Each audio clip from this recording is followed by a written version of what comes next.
Good morning to everybody. Thanks a million to the organization, the Chamber of Commerce, all of you to be here today. My name is Clara, as you have here. I'm working for the EUIPO, the European Union Intellectual Property Office, that is seated in the southeast coast of Spain, in Alicante, nice city. If you want to come to visit us, you're very welcome.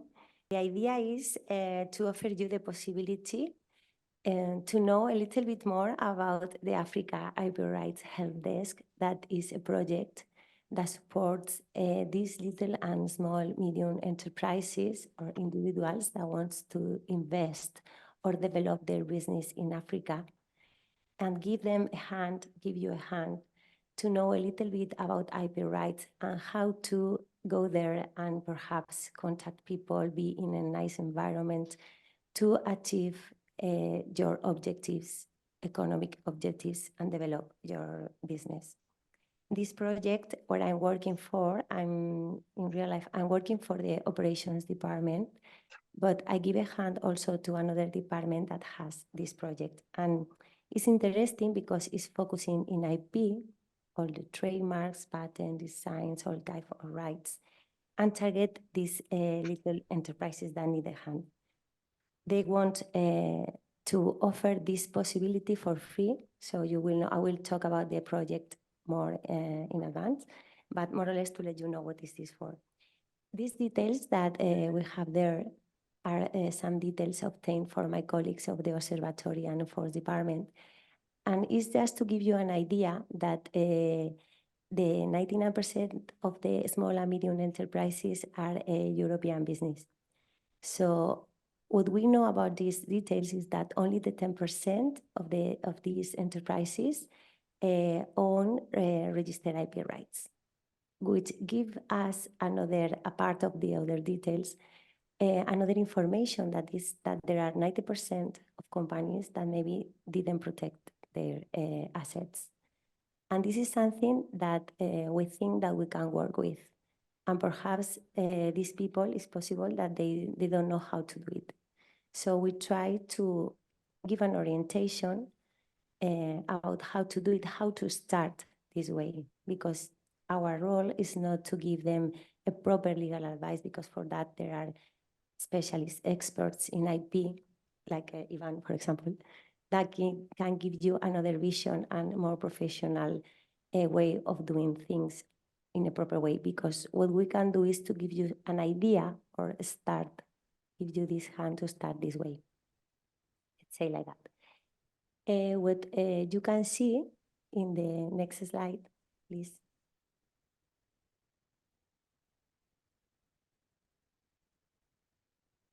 Is that our project, the African project, is part of a network. And this network is made of another IP rights helpdesk that are in Asia, are in China, Southeast Asia, India, and they are all connected. But the only one that is supported by that is in Alicante, in the EUIPO, is the African one. So we are in charge of this project specifically to support these companies and to support you if you want to invest there. Okay.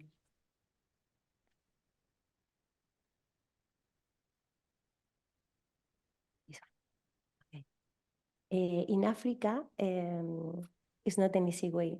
They have not an easy way to do the things. It's not. We want to encourage you, so encourage you. It's not something that we don't want to tell you, no. But the thing is that they have several systems, because they have several member states that keep their own laws. And there are several systems. In this case, we have OAPI and ARIPO, that I'm sure that Ivan is going to talk about it.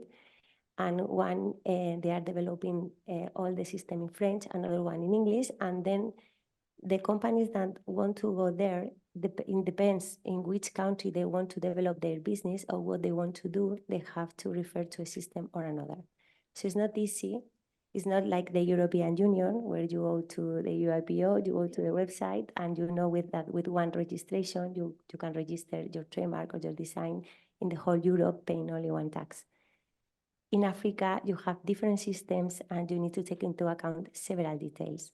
So something that maybe is better, we think, to contact an expert, a proper expert, to do what is the formalities, all the formalities, to keep with the requirements and, you know, achieve your objectives. Nevertheless, you can, please. This is another system that you need to take into account, the WIPO, the World Intellectual Property Organization, that has been commented before. And also, some things that you need to know is that, of course, there are challenges for these SMEs enterprises, because it's normal that people, they don't know there is a lack of awareness of IP rights in Africa. So because of the country, there are weak enforcement, in a weak enforcement situation as well. You can find counterfeiting and piracy, you know, all the story about the current society.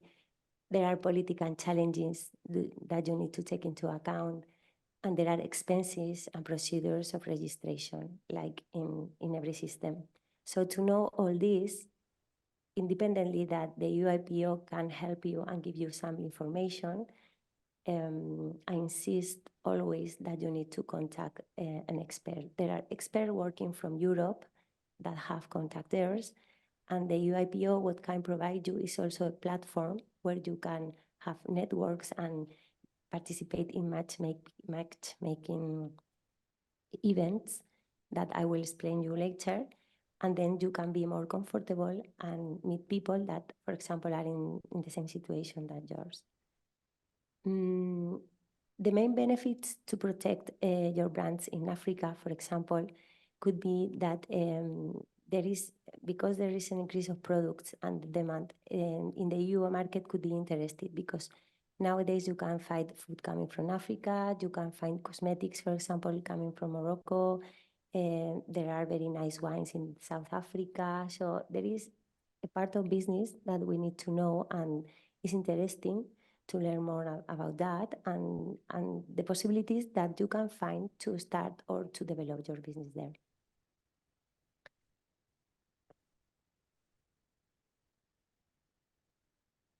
A little bit more, what I tell you is a general view about the situation of the companies. And now I want to tell you a little bit more about the project that is called Afripi. You can see the logo there beside the WIPO one.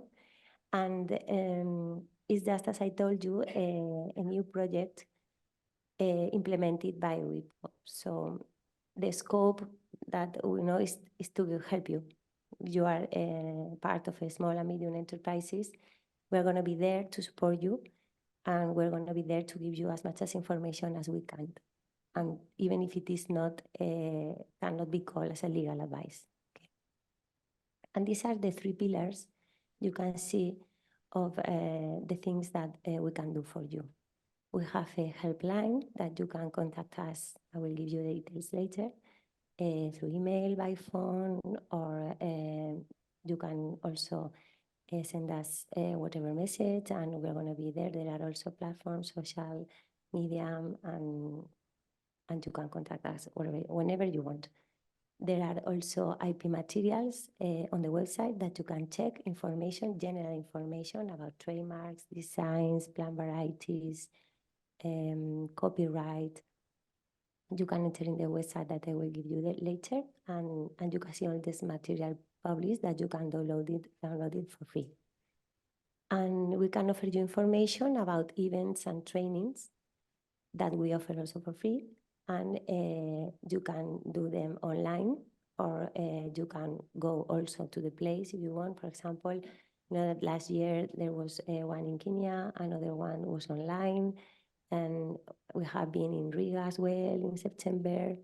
So we offer this type of trainings that we think could be useful and are adapted to the needs of the enterprises. Because there are different levels. There's people that know a little bit about IP rights, and there are people that is starting, and for them everything is new, and they cannot even distinguish between the different IP rights. And we can give the opportunity to these people to learn a little bit about more, to follow their business there or perhaps in another country.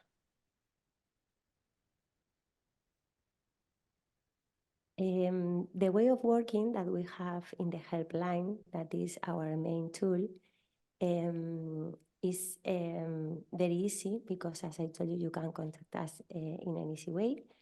And what we offer is this, let's call advice or first advice, very personalized. I mean, we don't give general answers. We treat every case in a single way. We are a team of experts that manage different languages, and we answer all the queries in 5 languages, although we can receive your query in whatever language because there are people experts on that.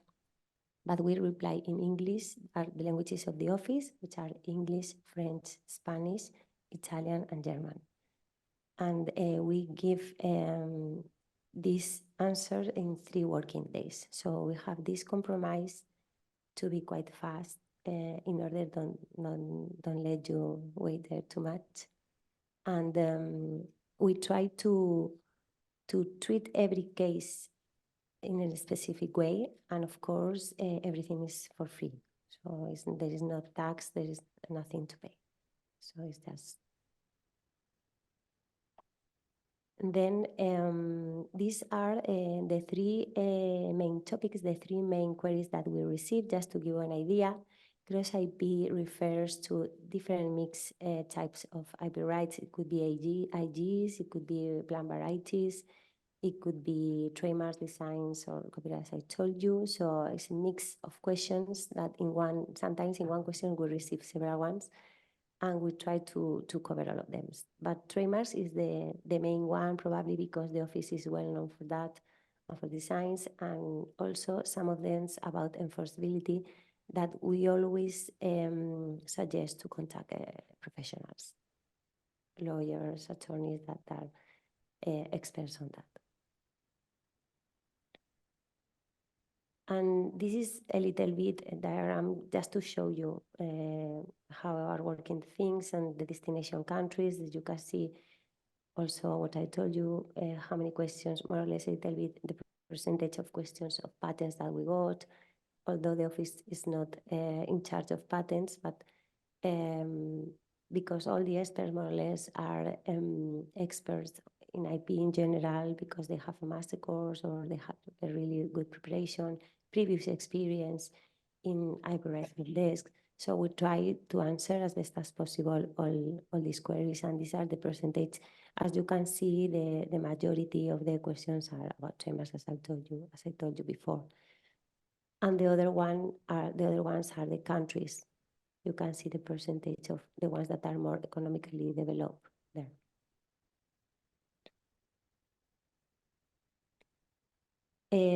This is more or less what I told you before about what are the materials, the online resources that you can find on the website. I think is the most interesting because people before to start a business or when are just thinking starting to register the trademark to have a great name, they want to know a little bit, they should know a little bit more before to choose this name for this company or for this product or service, because sometimes what people does is just to think, I want to call this product or this services in that way or another, and then sometimes this gives a lot of problems and a lot of conflict. So sometimes what it would be interesting every time, to be honest, is to have a look at the IP guides that we have online or case studies where you can see different situations in which another SMEs have been seated there, because at the end, everyone thinks that is unique in the problems can have, but you can see in the website also that you have similar cases or examples, and you can see yourself there and say, okay, well, this has been solved in that way or in another. And there are training modules that perhaps you think you need to know a little bit more, or before to invest a great quantity of money, you prefer to see how is the better way to invest it in which. So there are things that you can discover reading all these materials, and you don't need to buy a link or something. You just have it there for free online.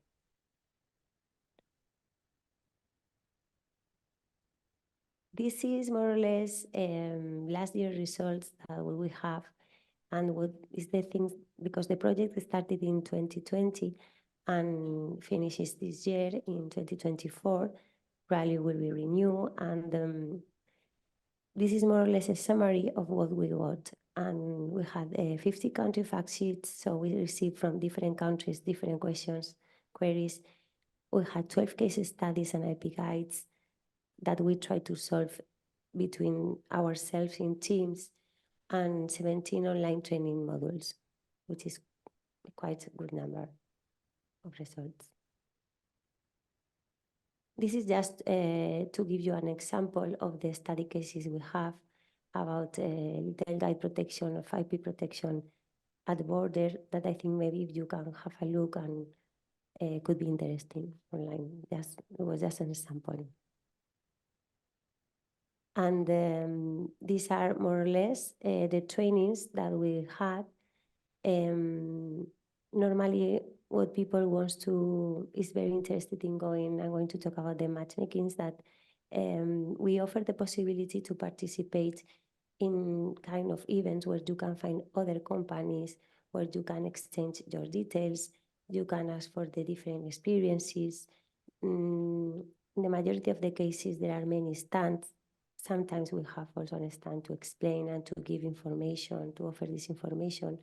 We have an agenda that we can online book slots for you, and we try to organize ourselves in a way that everybody could have this possibility to chat or to have a chat with us, even 5 minutes, to orientate them a little bit, at least on what is the IP right that they should obtain, for example, for the company they have. Normally, what we try to do is to orientate the people in a way that they could feel comfortable in order to invest their money. And the idea is to develop, to study, and to try to develop this business in Africa, because we really think that they have many opportunities, more than the ones we know. And perhaps could be a good way of starting informing people, transmitting, sharing this knowledge, and helping a little bit the companies to lose this. That we don't want them to be afraid, let's say, to invest because Africa is far, because Africa is not known, because Africa maybe has their problems, but there are ways of doing things and obtain results.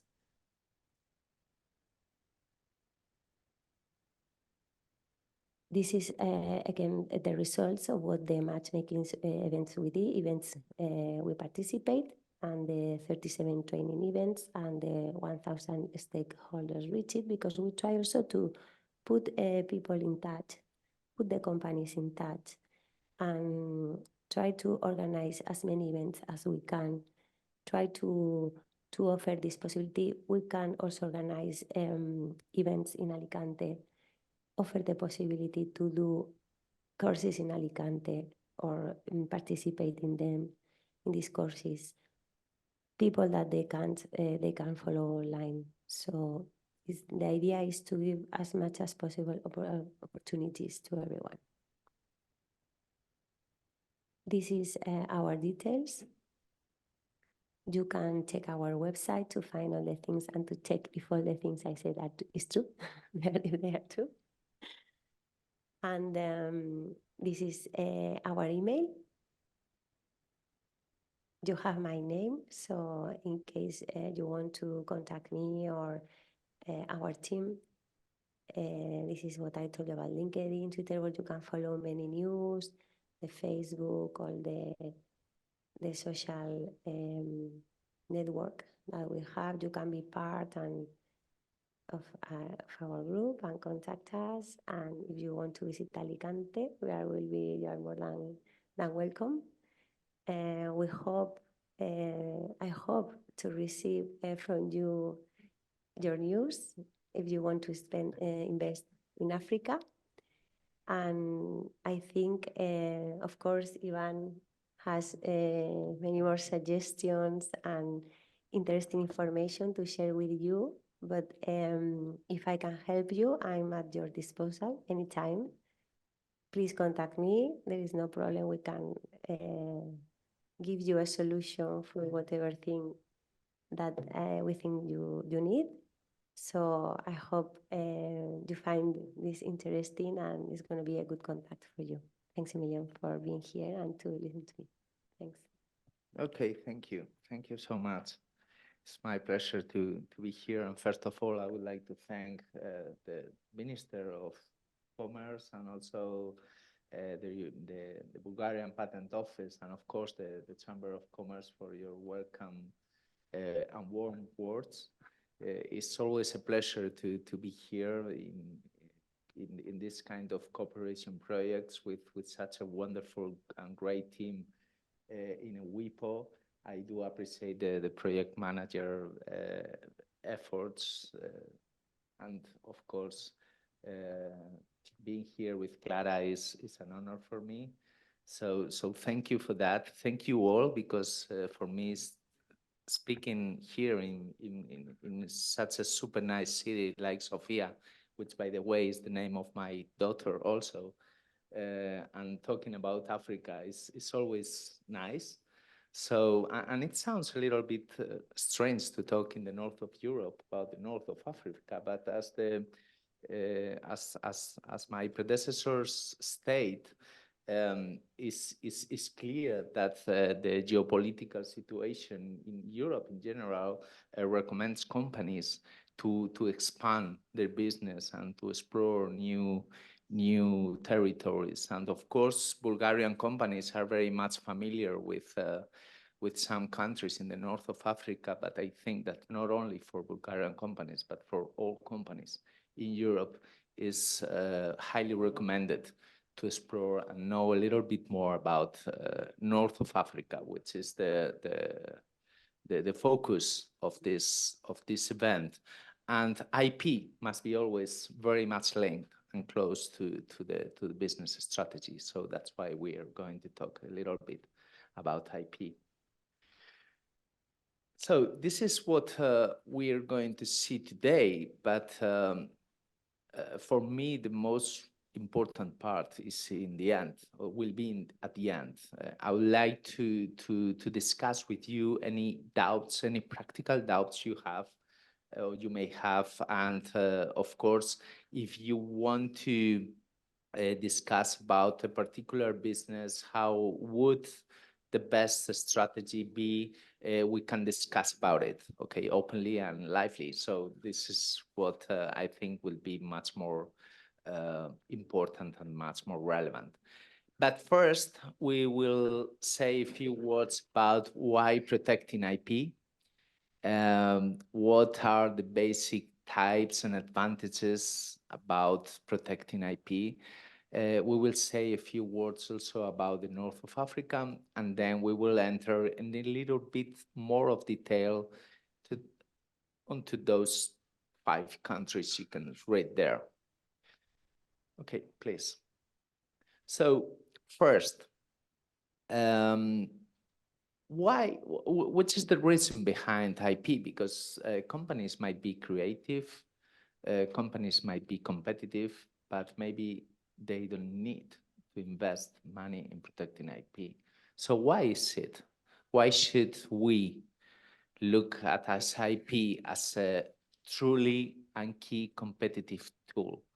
Well, first thing that comes to my mind is prevent copies. Maybe we register our trademarks, our patents, our designs for not being copied. And this is not truth, because we might be copying even though we register our things, our IP. But the case is that if we do, we will have a tool to prevent and to solve that situation. If we don't, we will have a huge problem. Just in case our creativity it matters, then we will have to consider IP as a good option. If we are creative, we are competitive, maybe we need to put a little bit more efforts and protect our IP. Being the only one in the position to use something, it put us in a position of exclusiveness. Then we will be able to be the only one of doing something, of using a trademark, using a patent. Then if we are the only one, probably we will be in a better position to get revenues, to get the investment back, and we will be able to increase our revenues. Financing might be another good reason. You know, in the past, at least generally speaking in Europe, in the past, when companies or when entrepreneurs wanted to get money from others, we normally wanted to a bank and ask for it. Now, our investors, the ones putting money in companies, especially in startups. And what do investors look at? They look at IP. If we have our IP, our creativity well protected, they will put money. If we don't, they will not put money, or at least put much less money that they would do. And it's logical. Just put the hat of an investor. If you have money, you would like to put it where there is an exclusive right, in a place where you can better compete. If anyone can do what that company can do in the same way, using the same creativity, then it probably I will put much less money or don't put any money there. So financing, and especially with private equity investors, are very much, it's a very good reason for investing in IP. And last but not least is growth. If you do all the three things we just shared, we just talk about it, high percentage of probabilities you will grow. You will increase your company value and your reputation, because reputation is also very much linked to being exclusive in the market, to be the only one of being able to do something. So these are some reasons why we should closely look at IP when we are expanding our business to other territories, to other countries. When we talk about IP, and it might be very basic, but it will serve as an introduction to the rest of the presentation. What are we talking about? Well, we will talk about trademarks, because trademark like this one that I can't pronounce because I can read your language, but it is a trademark, okay? It distinguishes products from one companies from products from the rest of the companies. Normally, when I get my trademark, I will be protected against any use of similar trademarks leading to confusion. And normally, when we file a trademark application, there will be a moment where that trademark application will be published. And some third parties holding prior rights will be in a position to file an opposition against our trademark. If they don't, and if our trademark overcomes what we call absolute grounds for refusal, like not being descriptive, not being offensive, etc., it will be granted. And it will be granted for a certain period, and we will be able to renew that without limitation. When we talk about patents, we talk about technical solutions to technical problems. What we are protecting there are technical features. And normally, when we file a patent, there will be a substantive examination on patent requirements, which normally a patent will be granted if the invention is new and it has inventive step. This is how it is more or less in all countries. We will talk a little bit more in detail about the countries we listed there in the north of Africa, how it works. But this is what we protect with patents and also with another IP figure called utility models that you can find in some countries. Not every country, but some countries do have utility models, which is the case of, for example, of Spain, Portugal, Germany. So, but not everywhere.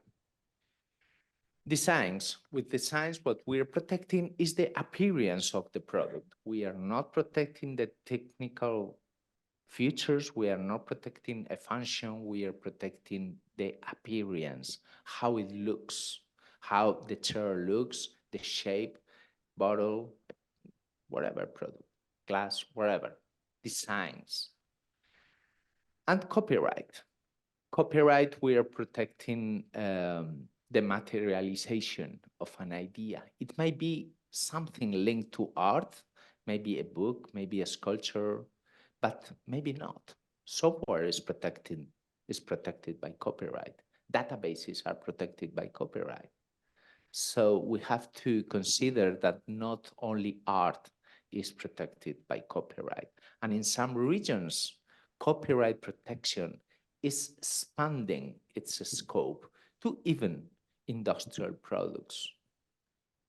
Like it is now, it's a very deep debate in Europe about protecting industrial products or common products if it results from the expression of the author and can be identified and precisely identified. After a decision we had called COFEMEL, we have a deep debate, and there is a deep debate in several countries and in several very interesting cases. So copyright is not only a question of art. And at the end, trade secrets. Why I'm mentioning trade secrets if we are talking about an intellectual property? Because it is sensitive information. It might be a consequence of an information which might be useful for a company. And sometimes the best solution is not to tell what we have, the information we have, rather than protecting it by IP and telling everyone what you have. For protecting trade secrets in Europe, we have a directive, we have national laws in line with that directive, but essentially it might be something referred to something that is secret, which is not public, something that have commercial value for the company, and something that the company have made proper efforts to keep it confidential. These are the three requirements for something to be able to, for some information to be able to be qualified as a trade secret. So this is what we normally are going to address, those kind of rights or IP rights. And also, well, Clara talked a little bit about it, about how are the routes to win those rights. But generally speaking, just let me be a little bit more, to expand a little bit more that information. And of course, you know that we can go to the national offices to protect our right. Each country has its national IP office.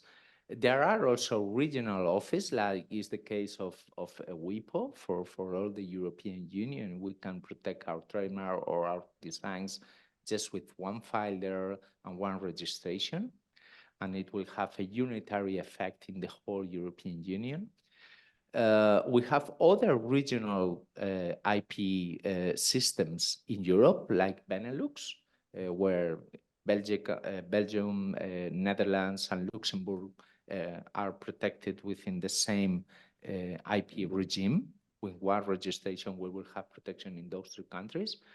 And talking about Africa, you well mentioned WAPI, which is for French-speaking countries, and with one registration in the office, which is based in Cameroon, we will have the registration in all those countries. But we also have ROP. And well, this is not a regional system in the sense that we need to go country by country to have our registration still. And we have other trade agreements interesting that might consider some IP matters, like the Gulf Countries Council, which embraces all these countries from the Gulf, Arabic Gulf, which is Emirates, Bahrain, and all these United Emirates and all these countries. But still, you will have to go country by country to protect your rights. And the international trademark system that englobes all countries that we are going to talk about, but Libya. Libya is not in the international system, but by the international system, we will be able to cover 80% of the territory that matters from a commercial perspective in the world, and more than 133 countries, I think, are belonging today to the international system. So, which are the benefits? Well, from my view, protecting is a benefit in itself. I mean, if you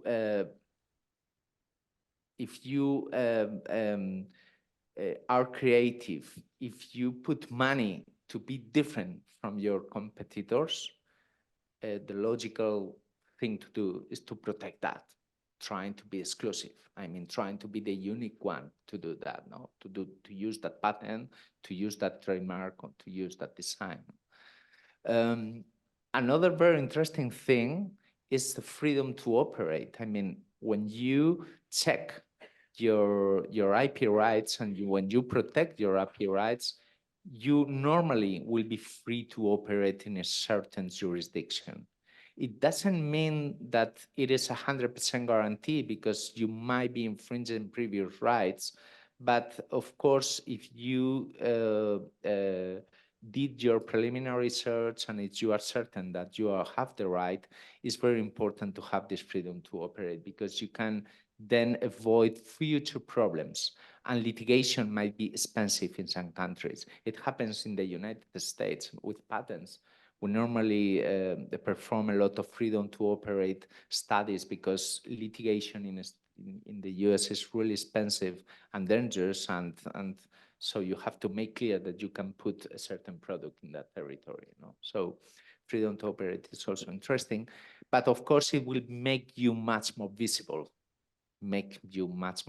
especially if you are putting something in the market which is very crowded, which is very common. You must be different in something. So using IPI to be different is a good thing to do. And we already talked about exclusivity and what are the effects and the benefits about exclusivity. Okay, so North Africa. What is this territory about? Well, what are we talking about? Okay, this territory, the population is more or less what you can see in the screen. So it's not a minor thing to consider. There are a lot of people there. The economic growth, to be more precise, is not 4, it's 4.4. And what is interesting is that middle class is growing fast. And middle class represents the most relevant target for 90% of the companies operating in the world. I mean, if you are good or you reach that target, you will have a lot of possibilities to make your business successful.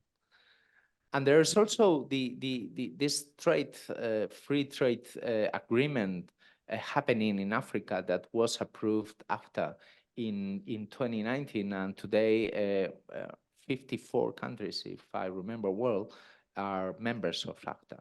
They're aiming to be the most extensive free trade area in the world. And it's very interesting. So we have to keep an eye on that. And we have to keep an eye on different things also. One of them is counterfeit. Some countries of Africa are the origin of the 50% of the counterfeits in medicines. So if your business has to do something with medicines, be aware of that, okay, to protect yourself. Second, litigation.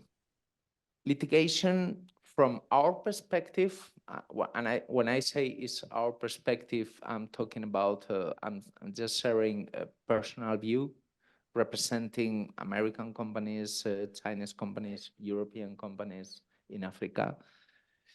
Sometimes litigation is a little bit uncomfortable for two reasons. For the language issue, normally it's Arabic, and it's hard to understand Arabic, even if it's translating for us. And also something cultural, which is our procedures are very slow and not always clear about what is happening. I mean, how the procedure will be or how certain steps will last.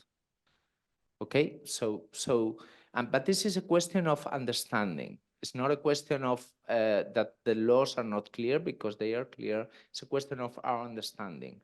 So this is something to keep in mind, because it will help us with the strategy we need to apply in those territories. Maybe we have to be much more proactive in protecting our IP to avoid this kind of situations. I mean, but this is a general recommendation. I would say that recommendation also applies to Spain or to France or to Italy.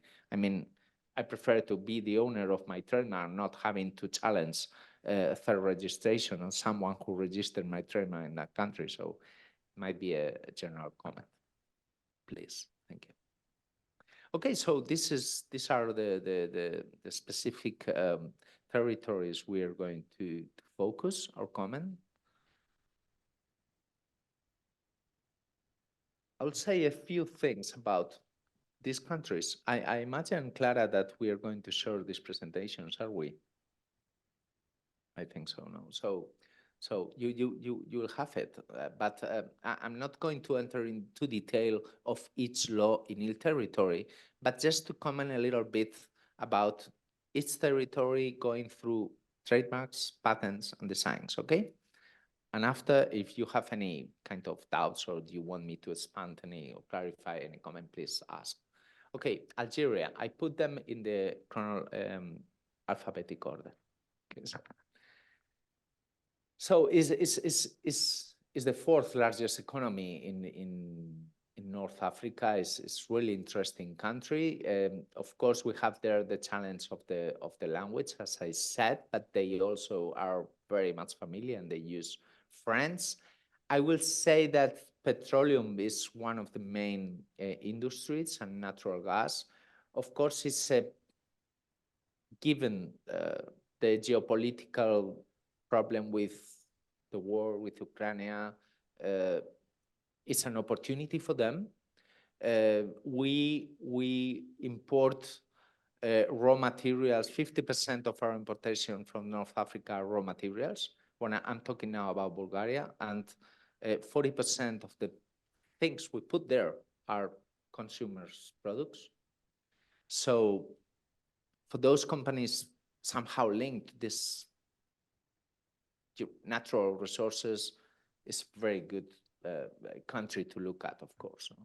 They are also very well positioned and very active in all kind of international agreements we have in IP. Hack system is referring to designs. As you know, the Paris Convention, which is the very, very basic, is a must. Nice agreement is for international classification of trademarks. Well, you know all this. Paris Convention is. I see that I put twice Paris Convention. Maybe this is for remember that it's a very important agreement, but it's only one. Okay, you don't have to ratify 2 times the same convention. Sorry for that. Okay, go ahead. Okay, trademarks. Okay, normally if you want to put something there, you need to register your trademark. You can use the multiple class application. This is very important. I mean, when you perfectly know that there is an international classification, is the Nice agreement, is related to this classification, and products and services are in a list of international classes, okay? Class 25 are for shoes, for hats, clothes. Class 14 is jewelry. So depends on what you want your trademark for, you need to register in that class. So in the past, in many countries, we had to file different trademark application, one per class. Now, most of the countries in the world allow a multi-class application, where in one application, you can say, I want my trademark for this, for this, for this, for this. No? So it's much more comfortable and it's good, nice to have this also in Algeria. In Algeria, the office exam the formal absolute grounds, but also relative grounds. This is the rights previously registered by third companies. When the application or when the trademark application comes to the office can examine the absolute ground for refusal, descriptiveness, not something not offensive, etc. All absolute grounds, okay? But normally some offices and many regimes around the world don't examine or don't put any kind of problems in relation with relative ground, with all their previous rights owned by third people. They think that those people should be the ones defending their rights, okay? There is a prior trademark in that country.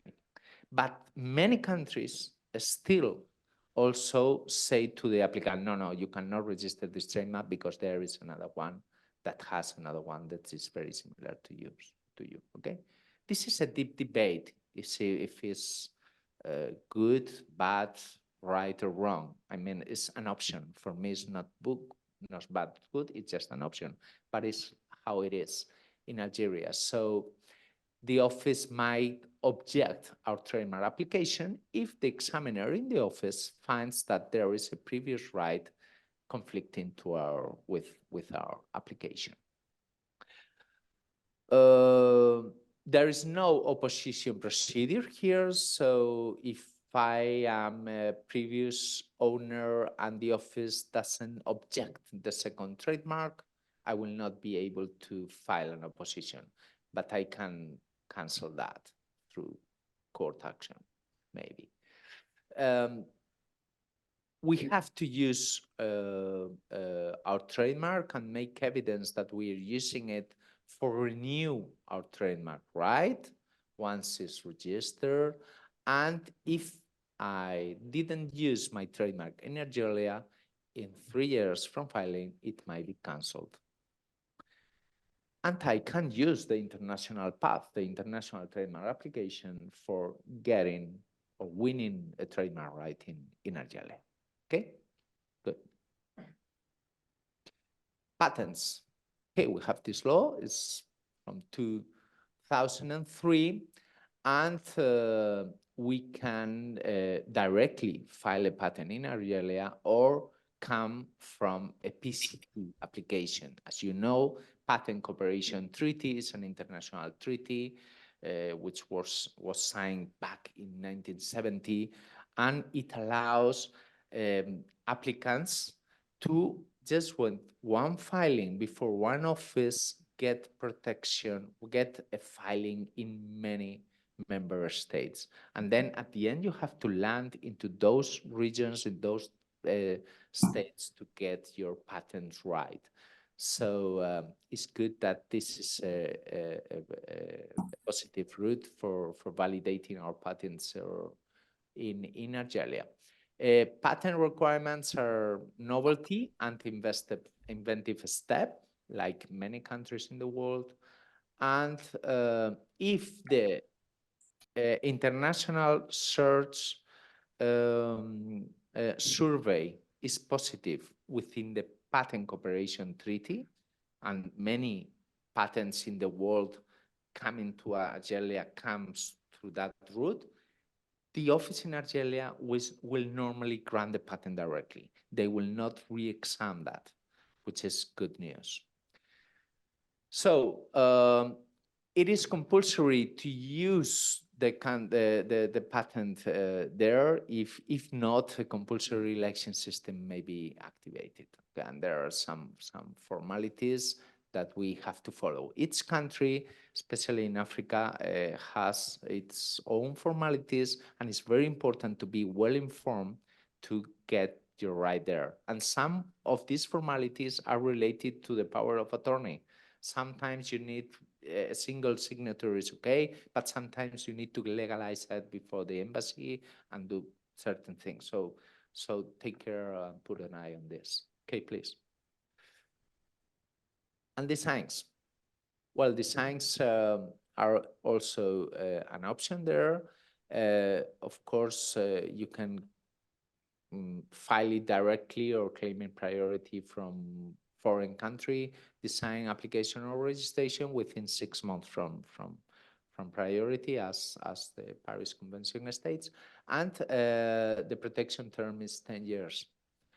And there is only a formal examination, but novelty and originality are the requirements to protect industrial designs. You know, it might be something similar what happens in Europe. I mean, for a design community system, which, as you know, now all that legislation will change. Perhaps in this year, because the directive and regulation have been already approved. So it's a question of publication and entering into force.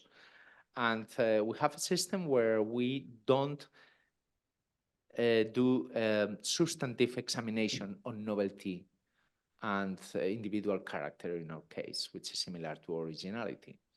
If the design is correctly applied, is formally okay, then it will be granted. And then we have an invalidity procedure for those designs that people want to challenge because they believe that the protection requirements are not met. And you cancel them. The percentage of this cancellation are very low. I think it's around 2% or something like this of the registered design. Only 2% or something like this are challenged. So we thought in Europe that it's better to work for the 90% of the users than for those 2%. So, I mean, what happens, for example, in the United States is that for getting a design, you need almost 1 year or more because they do substantive examination. They research and they see if the design is new or not. Of course, if you get your registration is strong, right? And here we could say it's a little bit weak because we don't do that. But in some sectors, for example, for fashion sectors, having a pending application for 1 year or 1.5 years is too much. We prefer to get it as we do in a couple of days or in a week or as much in a couple of weeks and getting our design right registered. And if someone is discussing the requirements of protection, just you can file a cancellation action before the office, before the WIPO. So this is our system, and this is how also works there in Italy. 7 views in Algeria, sorry. 7 views, formalities, okay. We're discussing this also in Europe, especially for protecting digital designs. We believe that 7 views are not enough, so it might be changed in our legislation in the future, in the implementing regulation, but we will see. But here in Algeria, 7 views, and the language is French. Okay, let's move to Egypt. Egypt is also a large country, and main industries, of course, Egypt is very strong in textile and tourism, of course. You see there a list of opportunities for investment.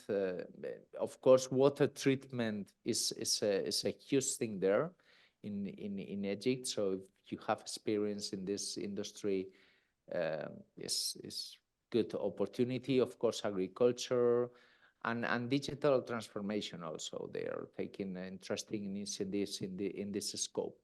In terms of IP, they're part of main IP conventions. Again, thank you. Could we? And well, this is the authority and the trademark where we should register our patents, our trademarks, our designs. In 2023, they created this new authority, so we have a brand new IPO in Egypt. Thank you.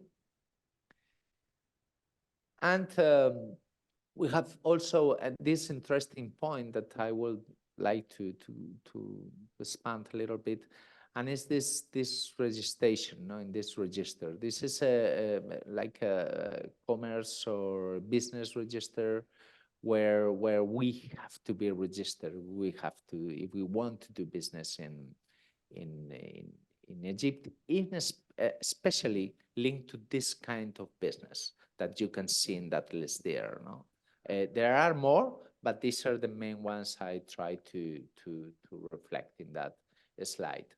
As I said before, as you will have these slides, I imagine you will be able to check, but I recommend you to further check because this list is changing, evolving, and indeed there are more than those, but these are just an example of what you need to know about this registration. Okay, so in Egypt, we can also use the multi-class application and also the international trademark path. Also, examination is on not only absolute, but also relative grounds. And here, differently to Algeria, we can file an opposition in 2 months, within 2 months after publication. And in relation with the use, it is pretty much like in Europe. If we don't use our trademark in 5 years from granting or 5 consecutive years, we are vulnerable to cancellation. So here we also have utility models, not only patents, for protecting technical features, and well, difference is that for utility patents, protection will be for 7 years, but for patents for 20 years. The patentability requirements are those: novelty, inventive step, and industrial applicability, very much like we have in the European Patent Convention. And we here in Egypt, we see that they do substantive examination, and they also have an opposition period. If we see, for example, the Spanish law, just to give you an idea of comparison, in the Spanish law and the current law, we can file an opposition for utility models, and we can file an opposition for patents also, okay? So, yeah, this might change from one country to another. For in Spain, if you want to file an infringement action related to an utility model, you need to ask for a preliminary search to the office in relation with the absolute, in relation with the novelty and the inventive step, because they don't do that substantive examination for utility models, and they do it for patents. So from one country to another may change. That's why we have to be, again, very well informed about which are the specific requirements in each country to draw a proper IP strategy protection worldwide. Okay, yeah, please.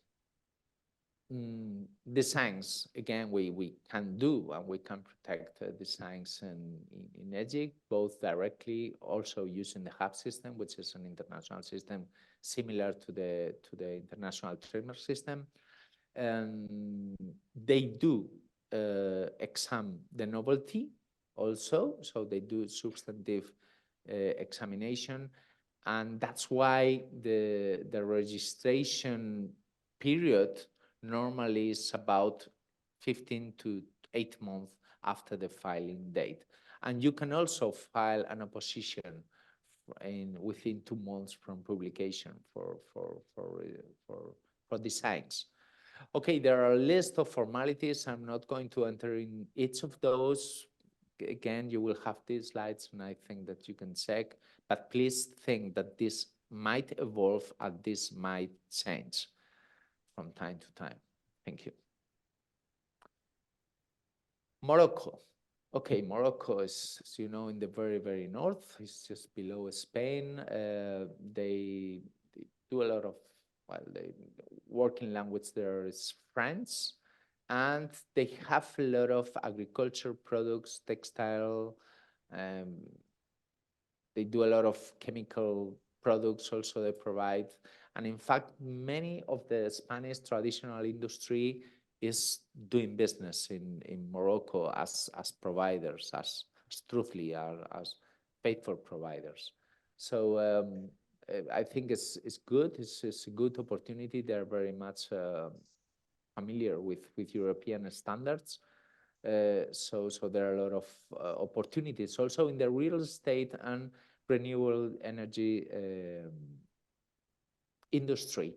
Of course, they are part of the main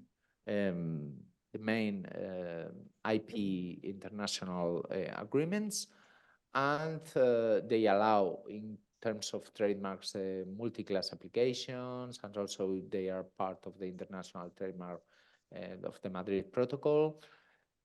They do examine absolute grounds also, but not prior trademarks. They allow some non-conventional trademarks, like sound trademarks, smell olfactory trademarks, I would say, and they grant trademarks from 10 years, as we all normally do, and filing an opposition is also possible. Okay, patents.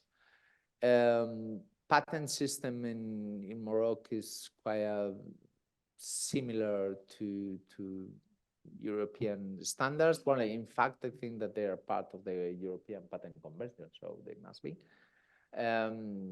Examination is, of course, of substantive examination is compulsory, and formal requirements are really flexible and aligned with the Patent Convention, with the European Patent Convention.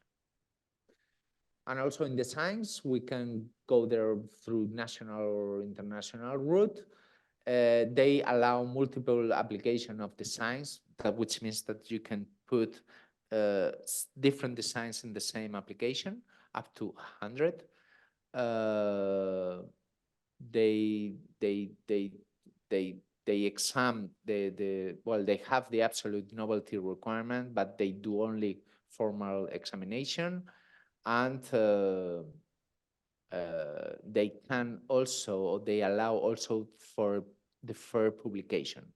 The publication deferment is something very important that is in some systems, that we can find in some systems, which means that you file your design, but you ask the office not to publish that, okay? And this is very relevant in some industries where you want to make sure that your design, your filing application is done, but you don't want to tell others what you are protecting. And in the automotive industry and in the shoe industry, it is a very important tool for strategic reasons. You don't want to show them the design until later. In Europe, we can defer publication up to 30 months after filing. Okay, and other countries might have other periods, other options. Okay, there are the formalities, but again, here are quite flexible also. Thank you. And Tunisia, we're almost there. We're almost finishing. Tunisia is also an interesting, of course, very interesting territory. They are very good, or maybe as Algeria in petroleum and pure olive, and the main importations are gas. So they're very, or same comments we refer to Algeria might apply here. And the opportunities is also agriculture, textile, plastic, leather might be good options for Bulgarian companies there, might having interest in those industries. They are part of the main IP conventions, and this is the National Institute in Opli is where we should register our IP rights there. In terms of trademark, again, they allow multi-class application. As you see, this is a possibility in all countries we are commented on today. They do formal examinations, but not prior trademarks. Granting is pretty much similar to it's exactly the same as we have here in Europe, 10 years, and we have this non-use threat of 5 years from registration. And in relation with non-traditional trademarks, only sound marks are allowed. And I put here related to slogans. Slogans are allowed, but if they're not contrary to the tradition or regulation. This is almost the same that we have in Europe. If you cannot register a trademark, does not matter if it's a slogan or a trademark. I mean, at the end, a slogan is, I could say slogans are a category of trademarks, like 3D trademarks or like graphic trademarks. I mean, it's a subcategory of trademarks, but the law applies exactly in the same way for all kinds of trademarks. We don't do any kind of difference. So here in Europe, in the European system, we cannot allow the registration of trademarks that are contrary to the morality, contrary to the public. And the test is from the standard point of the region where the law applies.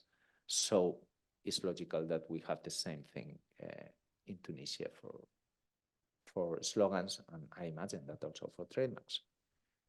So patents.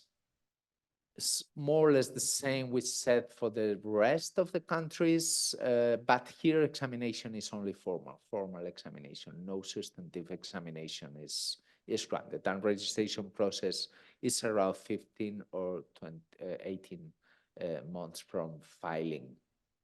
Good. Designs, again, they're part of the hack system, so we can file it directly or coming down from the hack system. Multiple applications are also allowed, and protection years may reach 15 years from filing, and only formal examination is done. Okay. Libya is the last one. Libya is maybe is the one that is still applying for entering in the World Trade Organization, sorry. So not many international agreements have been ratified by Libya. Only the basic Paris Convention, Berne Convention, which are related to copyright, and PCT also, but I think that they have a problem with the implementation of PCT. So this is, well, for protecting our IPRs in Libya, we might be a little bit more, I would say, we will have to take care a little bit more, or put an eye a little bit more precise in how to do things there, because it is that there's a kind of uncertainty, okay, in that territory. It's not as clear or as easy as the other territories we talk about. Okay. In fact, the trademarks applied before 2002 were declared invalid. So they are now in a kind of resumption to see if they are reactivating the examination of the applications. So there is a kind of mess there. Of course, in Italy, why I say Italy also always? I don't know. Okay, Libya. In Libya, you cannot apply for trademarks in those classes, alcoholic, drinks, pork meat, toys, class 28, or nothing related to Christmas trees. So it's something that is there. They do examination on formal, absolute, and relative grounds for refusal also, and there might be a possibility for filing an opposition 3 months after publication. But they are not part of the international trademark agreement, the Madrid Protocol. So there is a kind of uncertainty in this territory in protecting our IP rights. It's not, might be not as smooth as the rest of the countries we talk about. Okay, and patents, I will say just in the same way, it is a little bit better set. The law is from 1959, which is not very actual law, but it seems it works. You can go to national application or to or through the PCT way, and the protection term is 15 plus 5 years. Patentability requirements are novelty, but it is a novelty related to 15 years before the filing date, and is somehow linked to local disclosures. So it's a little, again, it's a little bit sui generis, this law and this regime. So if interested, we should carefully look at it. Okay, good, thank you. So, okay, let's go. So general tips. I'm sorry for entering into a little bit of detail of each country, but this is what I was asked to do, and I know it might be a little bit boring sometimes, but it's how it is. Sorry. Okay. So general tips. I would say that if we do have an interest in those countries, please consider, as it happens with China, to register our trademarks in both Latin and Arabic characters. We do that in China also, in Chinese and Occidental characters, because our protection might be better or might reach a higher standard. I think that the trademark is the core of our business. So we have to put all our efforts in protecting very well our trademark. That will be our basic recommendation. Second, but also in relation with trademarks, it happens a lot that distributors register our trademarks there. Because in some countries it's compulsory to have the trademark registration to be able to put the products in the market. So they have an argument, our distributors have an argument to register the trademark. But it is very important for companies to have the registration for themselves. I mean, the trademark must be owned by the company. Why? Because if things go very well with the distributor, it's perfect, but you might need to change the distributor in the future. And if he or she has a trademark, it's very difficult to remove that trademark and very expensive. You have to cancel it, and it's very expensive. In the Paris Convention, that is a convention that most of the countries belong to, you have the provision where you can cancel a trademark if your distributor registers your trademark. But it's not always easy, and it's always expensive, very expensive and very long. So you can lose a lot of business opportunities. So first, register your trademark and do it for yourself. I mean, at your property. Keep under your umbrella, okay? So you can choose whatever distributor you like. And do it before, of course, you are distributing your product, because if you do it after, probably the trademark will have been registered by your distributor. So these three first recommendations are very much linked to distribution, to do business, and to trademarks. Second, please put a watch service in each of the country. You can, through local firms, IP firms, you can watch what is going on in the registration. You must see that no one is registering your trademark or any similar trademark that might harm your business. Okay, so trademark watch is very important in every country in the world.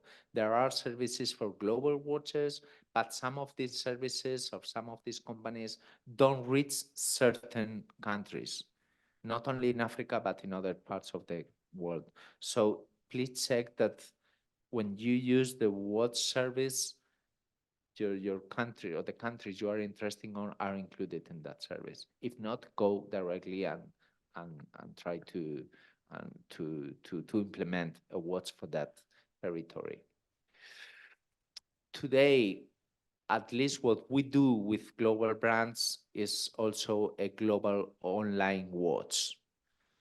All trademarks or many trademarks are online. So if you are not watching what is happening online, you are losing a huge part of your business. So you need to watch and detect any kind of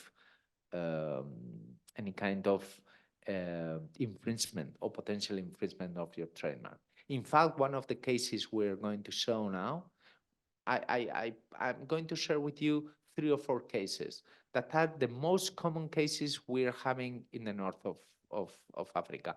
Very simple, very short, but this is the most common. And one of them is related to the online watch. If we didn't have the online watch, we never could discover that someone was doing that in the country, because we don't travel to that country often. We don't go. Even the business, the distributors or the sellers are not there. And there was a man with a big in the shop, in the physical shop, it was put the brand there of our client, and we detected it through the internet, through the networks or social networks, and we then launched there. So online ones. And finally, custom alerts. Custom alerts are very important in those countries, and custom work very well in some countries. In Morocco are very good. In Algeria are also good. So if you have the custom alerts, and very important, have good contacts there in terms of a law firm that can have good communication with the local agents, you can get a lot of counterfeit stuff through the custom alerts. So these be the tips that I would like to share with you. Okay. So these are the case studies. I can jump into this, no, directly, no? Can I? May I? See? May I? Yes, of course. Okay. So this is the first. It was, these are true cases, okay? But I removed the names and I removed all data, but true cases that happened. This is a manufacturer, very important manufacturer in Europe for hangers of clothes, things we use to put the clothes on the shops. And they sell the hangers to the huge retail groups in the world, you can imagine. which groups these are, okay? But they are all over the world. When we were coming from the airport, we saw a commercial center, very big commercial center. Few brands of these were there. So this is a very important company, and well, group of companies. They have factories all over the world, in Turkey also, and so they found that well, they had a problem there. No, and it's I read European manufacturer. Yeah. Okay. So the protection in a EU country for origin and extension to the protection to Morocco. They had a problem in Morocco where some competitors were producing those hunger. Okay. So it was a patent infringement case. Okay. The features of the patent weren't being infringed in that country, were not being infringed, but the design was almost the same. Okay. So what we did was extending our design within the priority, with the priority term to that country, and then we could solve the situation. Sending cease and desist letters, and we solve the situation in this way. Please go on. Go. So this is another case. This is related to a footwear designer and manufacturer, and using an online monitoring tool, we detected some profiles in Instagram and in Facebook using the name of a very well-known European trademark for shoes. Okay, but in those social networks profiles, they were showing a shop in the country where the name and the brand of the client was there. So what we did is that we very fast send them a cease and desist letter, thanks to the fact that we had the trademark registration. It was in Algeria. If we didn't have the trademark registration there, we couldn't do anything. So we had the trademark registration. We were using our trademark in Algeria. So we sent the cease and desist letter, and the man removed the name of the brand from the physical shop. And through the platforms, we file complaints to the platforms, to Instagram and Facebook, and they immediately remove those contents from the social network. Okay, this is a trademark case. It's also dealing with a clothing designer, not a suit designer, clothing designer. And this is also a well-known trademark operating all over the world. And again, using a worldwide trademark service, we detected that an identical trademark was filed or registered in Morocco by the distributor. So this was a little bit more complicated because we didn't have the trademark there. So what we did is that we filed an opposition to the trademark, but also a trademark application on behalf of the client. Okay.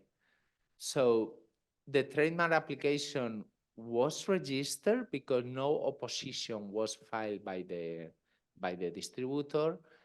But what we had to do there is that we send a cease and desist letter to the distributor asking to give the trademark back to us. He refused to do that. So what we had to do is to file what they call a back action, a signed back action, just to ask for the court to revert the trademark to the property of the legal entity, of the legal owner, and we succeed on that. But it was a little bit much more complicated than what happened in Algeria. That in that case we did have that trademark registration there.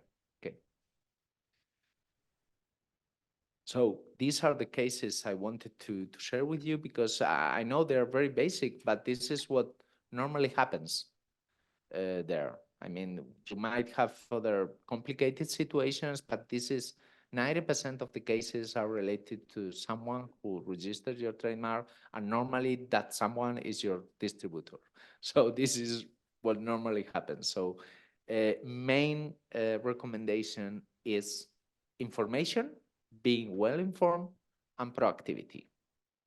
And for being well informed, as Clara said, I think that the IP Helpdesk in Africa is a huge tool to be very well informed. And for enforcing your rights or other option, we'll be happy to help. Thank you.